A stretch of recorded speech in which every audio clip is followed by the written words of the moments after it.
I got to get up that hill. Barbara's got to get up that hill. The hill to her house. It's called Hill House. It's called Bull Mountain. It's called Bull Mountain. Here we go. Snowing. Oh my goodness, you're short. You ended up very short.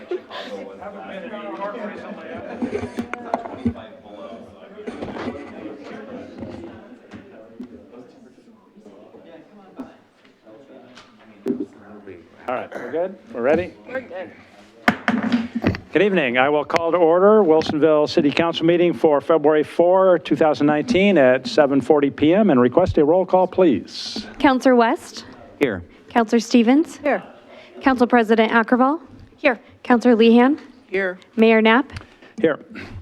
Thank you. Would the audience please rise and join us in a pledge of allegiance?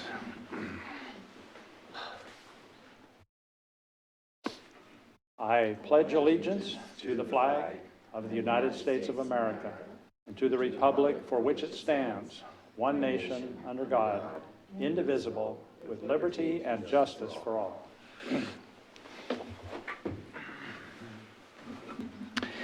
I would be open to a motion on order of agenda. Your Honor, I move to approve the order of agenda. Second. Moved and seconded, we approve order of agenda, previously published. Copy is at the side of the room if anyone would like one. All in favor, please say aye. Aye. Aye. Passes, what are we, what, 5-0? No, what? We're all here. 3, 4, 5-0, wow. All here. All here, that's nice. That brings us to citizens input and community announcements, which is an opportunity for visitors to address council on things that are not on the agenda. Also a time to address things that are on the agenda but not scheduled for a formal public hearing. Staff and council will make every effort to respond to questions raised during this portion, either before tonight's meeting ends or as soon as we can thereafter. Please limit your comments to 3 minutes. I have several speaker cards. If there's anyone else who would like to speak, please pass that forward. Let's see, Paul Solis, please.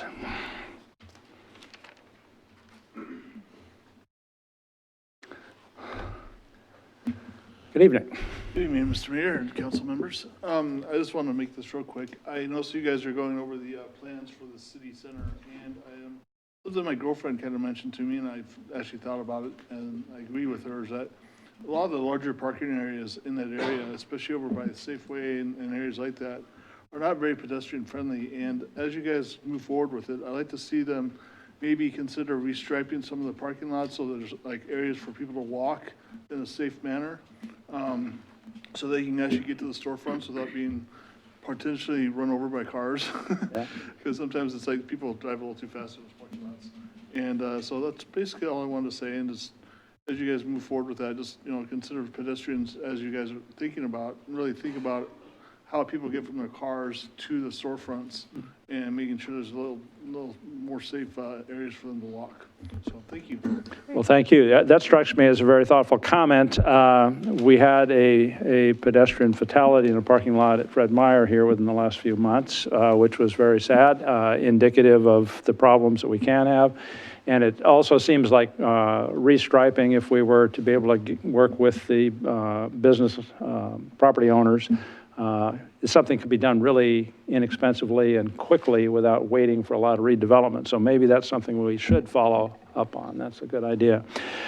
Also have, let's see, Ms. Whaler, did you want to talk on a topic that's not on the formal? I just like to talk.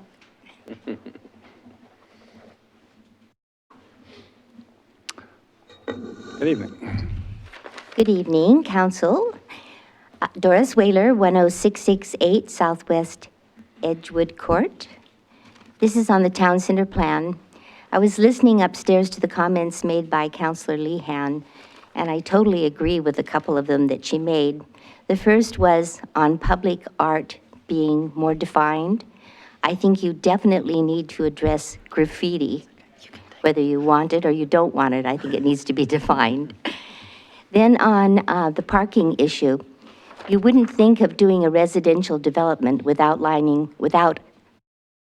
showing where the park is going to be. So why would you do this town center redevelopment without reserving a spot for centralized parking? Everyone is not going to get out of their cars, and you need the parking.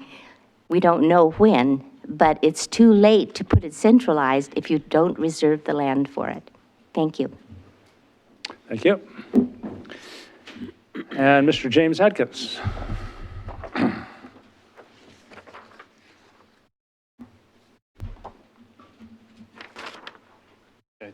Anything you like there. So I did want to comment on the public hearing portion. I don't know if it matters when. Public hearing. We don't have city center on No. tonight, so if you want to talk about city, Comment on the SDCs, oh, the water SDC. yes, which you're not gonna do the full, but you're gonna open it Yeah, up. we'll so he can we'll take testimony on that specific item when we get to that point then. Thank you. Anybody else? Okay, if not, let me get clear here and we will proceed. Let's see. Mayor's business. They've had me doing a few things. I attended the Willamette Intake Facilities Commission Board meeting, as did my backup, Councilor Ackerval, the other day. That process is outlining the Willamette Intake Facility, intake facility, and the programs to keep that moving forward in alignment with the Big Pipe project. Attended the West Side Economic Alliance breakfast, where they had presenters on the Willamette Water Supply Program and the Big Pipe project going to Hillsborough. So informing the businesses on the west side especially about all that's going on there. The MMC group, the Metropolitan Mayors Consortium, made a visit to the state capitol and had a public press conference on their legislative priorities.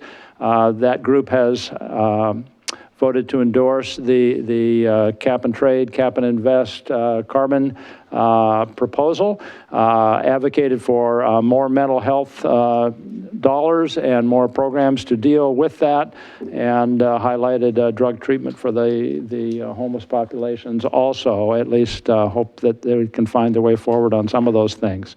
Upcoming, we have this week Clackamas County Coordinating Committee meeting, where there will be a report on county work on the regional affordable housing bond, review of the proposed Clackamas County Transportation Future Study, which we're lobbying for some funding for from the legislature to look at overall transportation systems as they work within the county and connect to the exterior of the county, and what the future holds and what emphasis the county should be having moving forward on those.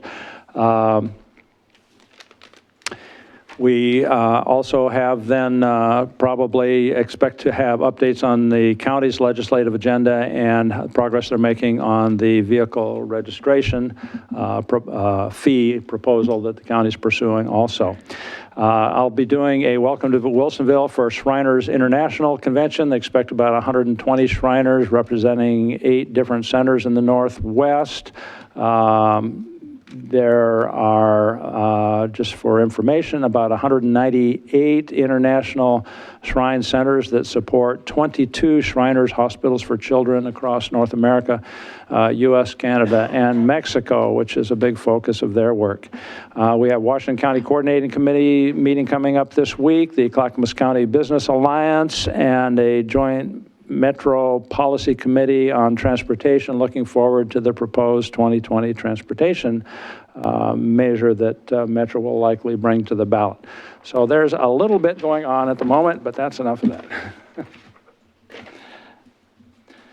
that. Invite the councilors to report on things they've been doing or have want to note upcoming, starting with Councilor President Ackerval. I just wanted to announce that tomorrow from 4 to 6:30 p.m. at Boones Ferry Primary School, there is a free immunization clinic that is happening because Westland Wilsonville School District and Clackamas County Health. So if there's children that don't have health insurance or children that insurance does not cover the cost of the immunization or the office visit, they can have attend the free immunization clinic. And it's especially important right now, I think, because it's all top of mind with the measles outbreak. And I'm thankful that we have that event happening in our community. If there's somebody that wants more information, they can contact the nursing team for the school district and they'll provide more information. Again, tomorrow from 4 to 6:30 p.m. at Boones Ferry Primary. Thank you very much. Councilor Stevens. I'm just going to make one community announcement. A very popular event that we have annually here in Wilsonville is taking place in February on the 22nd. It's the Daddy-Daughter Dance, and this is an event that sells out every year. It's just a really neat opportunity for dads to get together with their young daughters and have a lot of fun over at the community center, which is right across the street here from City Hall. It's, again, February 22nd from 7 to 9 p.m. I assume that's a Friday night. That's all I have to say. Thank you very much. Councilor Lehan. Well, I'm not exactly prepared. I will mention that we have history pubs coming up at Wilsonville, McMenamin's Old Church, which are always very popular on the last Tuesday of the month. But I am remiss in being able to tell you what the topic will be this month. But do come, and I will be sure to let you know the next time around. But every month, the last Tuesday of the month is the history pub, and it's usually standing room only and lots of fun. All right, thank you. Councilor West. Councilor Ackerval, thank you for sharing that very important public health opportunity. I would urge all of Wilsonville citizens and in Clackamas County to make sure to vaccinate your children and also vaccinate them according to the schedule provided by the CDC that is based on mountains and decades of evidence-based science on why those schedules are the way they are. And I would just like to second that's a very important event. So spread the word. I think the county has some things going on also in the Tri-County area where you can also go if you can't make it to that event. Okay, thanks very much. Next council meeting is coming up when here? 21st. February 21 is next council meeting. Thank you. And that's a Thursday off schedule? Yes. Okay, Thursday on an off schedule day. Because of President's Day. That's the 18th will be closed in City Hall, city functions on the 18th, causing that change in the schedule. Okay. We have a public hearing. If we could have Resolution 2724 read, please. Resolution number 2724, a resolution of the City of Wilsonville adopting the Water System Development Charge Methodology Report and establishing the charge rate and amending resolution number 1624. Thank you. So I'll formally call to order a public hearing for Wilsonville City Council on this item. Ladies and gentlemen, the council will take public testimony tonight in a public hearing format. The hearing will be conducted as follows. First, city staff will present the report, then we will ask for testimony by proponents, opponents, and those neither in favor nor opposed to the proposed resolution. If you wish to testify, please do complete a speaker card from the counter at the side of the room, pass it forward to the city recorder. When called, come forward to the microphone, state your name and address, and make your statement. I do request those giving information not repeat testimony already given. Simply indicating your agreement with certain prior testimony is entirely sufficient. I pushed the button. Thank you, Mr. Cosgrove. Yes, sir. I was going to recommend, Mayor, since we had a very robust conversation upstairs and you've asked for, at least tentatively, which you would have to vote on, a 2-week extension to allow the mayor to have some more questions answered by staff and our consultant, that we waive the staff report tonight, continue that to a date certain, but that you've obviously opened the public hearing. Anybody who's here to testify, you take that testimony, we just leave the record open.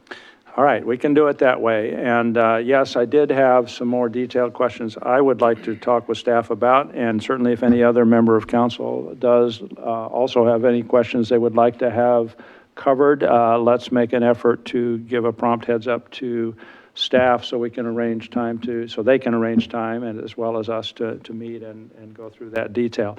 We have in front of us also a letter tonight from the Home Builders Association, which came in today, I think.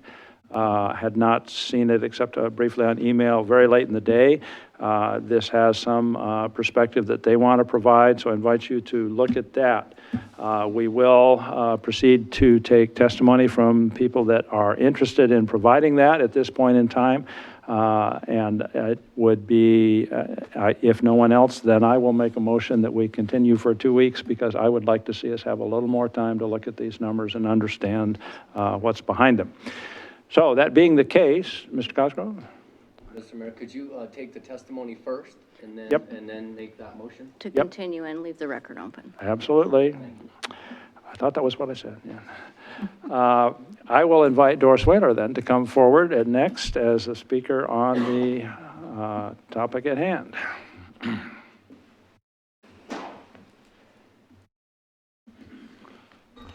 Doris Whaler again. My address is on record.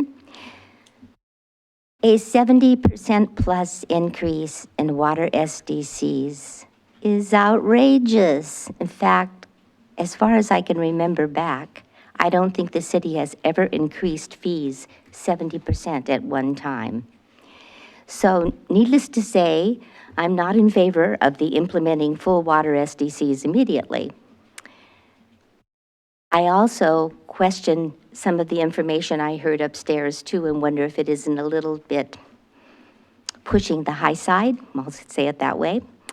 I'm in favor of to implement the discounted water SDC, where $5,995 would increase to $7,800. That's about a 30% increase. Then I suggest that you take a look at this again in 5 years. That's the right amount of time that Frog Pond West will be developed, and you'll be looking at East developing next. So that's my recommendation. Thank you. Thank you. Mr. Adkins.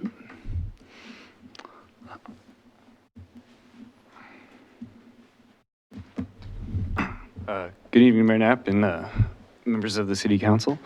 My name is James Adkins on behalf of the Home Builders Association of Metropolitan Portland. Our address is 15555 Bangy Road, Lake Oswego. And I just wanted to come up and say I completely support Ms. Wheeler's testimony as well. And to thank you for the consideration of our testimony at your work session. I was able to listen to that on the YouTube channel.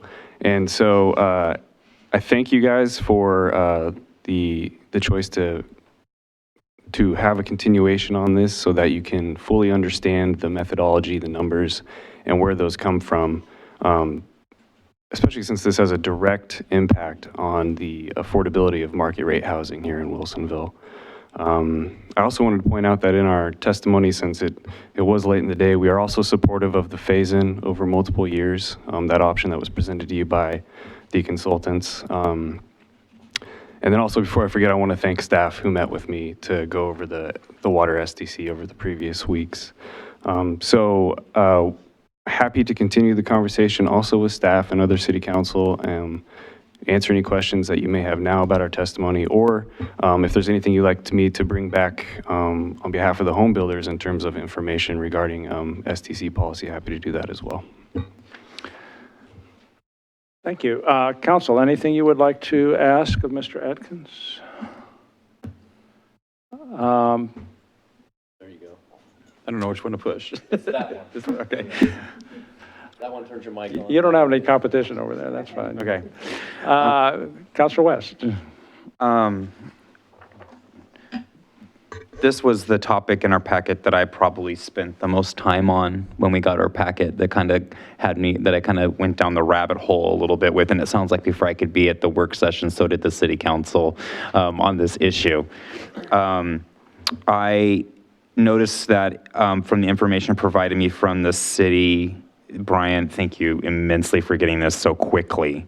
I had a question about how we had historically been increasing these rates. The largest increase since 2005 came in 2014 at 10.76%. The most increases have happened from 2014 till 2018. In 2018, we already increased them, and last year another 8.4%. So do we have a question for the witness? I'll make one up. What impact would this directly have on builders and future investment in builders building in Wilsonville to see such a high increase in SDCs? Does this impact competitiveness to build in Wilsonville?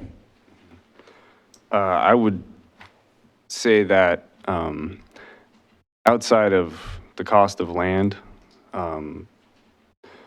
fees at the local level are probably one of the highest cost drivers, and directly affect project feasibility at every level across the spectrum of housing types.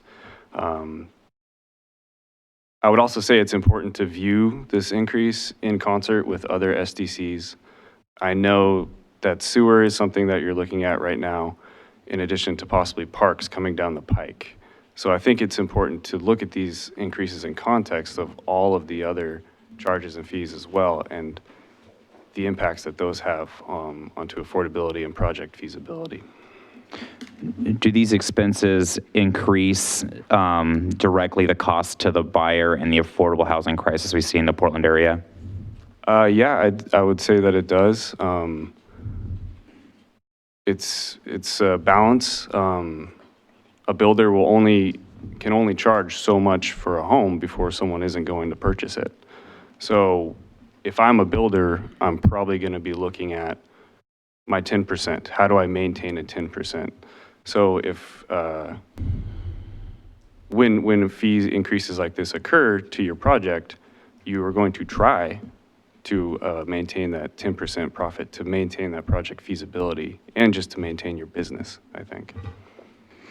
Have you seen other communities handle SCDs differently when they are faced with large increases than passing them on to the builder? How else are they paid for? One project, well, like it was discussed in the work session, these are all, the implementation is a policy decision that the council gets to make. The numbers are generally the numbers, and you can justify any sort of increase based on the capital improvement plan. But one comes to mind where Happy Valley, I believe FCS Group may have done that methodology as well. They were able to, the maximum justifiable rate for parks came in at $21,000 per home. But the council said that's just far too big of an increase, and they said we're going to come in at a much lower rate. And I think they actually went with $7,000 per home. So it's a scale, and it's a choice that the council can make. And I've seen many other councils come in at lower rates, and I was just discussing with the consultant for FCS Group, if you do choose to come in at a lower rate than the maximum justifiable, at any time, you could increase that rate. You can reevaluate the way that development's going on and the way permits are being pulled without going through the whole methodology process again, as long as you don't exceed that maximum justifiable rate down the road. Thank you. Any other questions for the representative here? Thank you very much. All right, thank you. Are there any other speakers who would like to speak on this topic? If not, at this time, it's my recommendation that we do continue this until the next meeting on whatever that date, February 21, and carry it forward to allow us to do a little more discussion, maybe in the background, and maybe all be a little more prepared, at least some of us, when we come to the dais in 2 weeks. Councilor Lehan. Yes, I just wanted to make a comment on it before we continue, but, and that is, as I said it during work session, I can, I need to respond on a couple things. Parks are not the same as water. You could, you could say, you could have maximum justifiable for parks because you wanted to build an ice rink and indoor tennis courts, but those are different than water and keeping your fire flow so that your insurance isn't through the roof. I mean, there's a significant difference there. But that being said, you do still have to take a look at your maximum amount of water that you're planning for, and not just assume that we will be using water at the same volume that we do today in 10 years or 20 years, because water efficiency in appliances and all kinds of fixtures has been increasing greatly. So that's a question to ask. But the rate, but once you settle on this is how much we're going to need, and this is the infrastructure we're going to need to actually deliver water to every house and every fire hydrant, then the question is who pays for it, and so the question on SDCs is, I mean, the issue is that if you have this much to pay for what it costs to do new development, you are asking your current ratepayers to subsidize new development when they already paid SDCs for their place 5 years, 10 years, 20 years ago. They already paid their SDCs, and now you are asking them to subsidize these new guys coming in. So it's a matter of cost shifting. Yes, we want to bring it down as much as we can and still be able to deliver the water. But then it's a philosophical question. To what degree are you asking your existing citizens to subsidize new growth? And it's, I mean, and that's always the rub here, so. Can I ask a question? There are difference of opinions on, Right. of course, on who should pay which, but somebody has to pay or you don't get the water. Okay, Councilor Stevens. Could I ask this fellow from the Home Builders to come up one more time? I just have a quick question. Is that okay? Can I do that? Yes, we can do that. The public hearing is still open. It's your meeting. I just have a quick question for you, please. Thank you for coming up again. Thank you. So when you first started talking at the microphone, did you say the home builders would support the phased-in piece? That's a policy we've definitely supported in the past. Alternative 3 is what we were looking at? I Yeah, whatever. Okay, so it phases in over 3 years, right?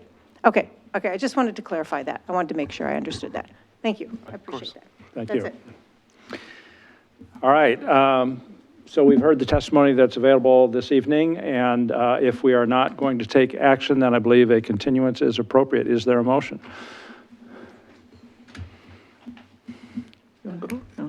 Your Honor, I move that we continue this, the hearing until February 21st.